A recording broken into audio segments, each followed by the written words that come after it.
Chapter 6. Secret of the Woods. Did you bring a flashlight, Sam? Dean asked. I have my phone. Sam scanned Shelley's enclosure. The tracks I found were just over here. Found them. Sam measured the footprints with her hands. They look human, but they're huge. Could Uncle Aldous have made them? Dean squatted beside her. I think they're even too big for him. And whoever they belonged to was barefoot.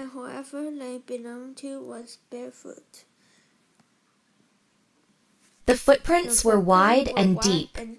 Whatever made them weighed more than Uncle Aldous, too. They were deeper than human footprints.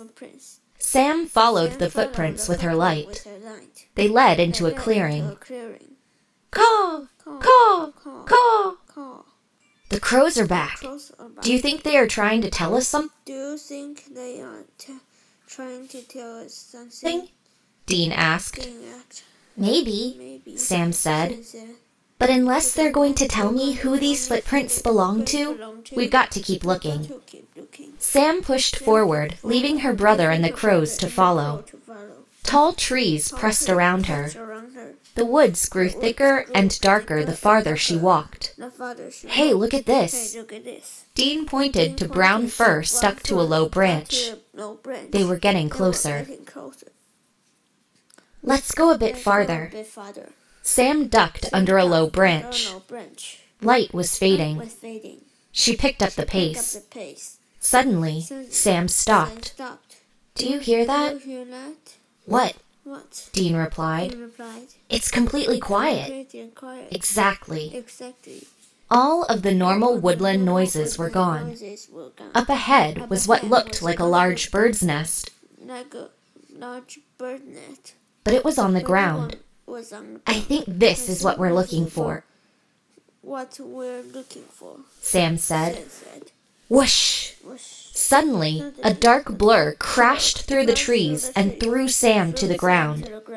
Something heavy laid across her legs. It had large paws, or hands, she couldn't tell. In the darkness, she couldn't see much. All Sam could do was scream.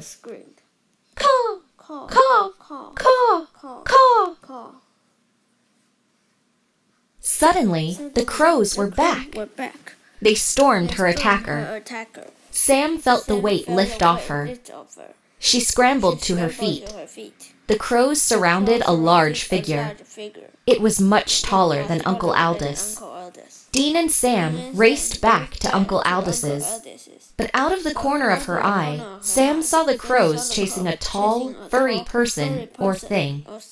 Eventually, the twins stumbled up the steps to the reptile house. They walked through the door and froze. Every reptile in the main room was out of its enclosure, including the more dangerous ones. Things had just moved from bad to worse. Caw! Caw!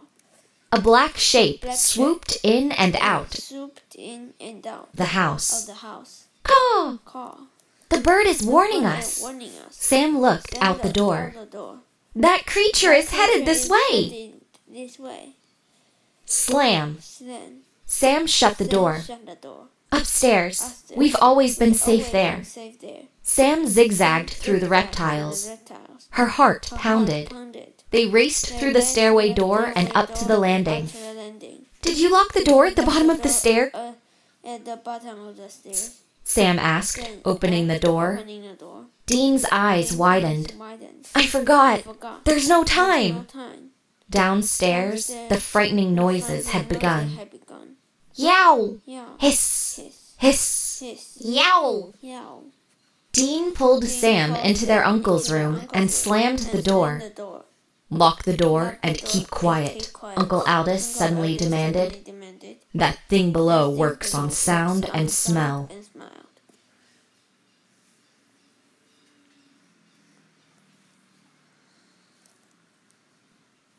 Uncle Aldous swung his feet over the side of the bed. Beads of sweat pooled on his pale face. Creak, creak, creak. Something was on the stairs. Heavy footfalls moved ever closer to the door, to the second floor. They grew louder until they stopped. No one moved. Crash! Bang! The bedroom door splintered and cracked. A huge furry hand punched through the wood, trying to get inside.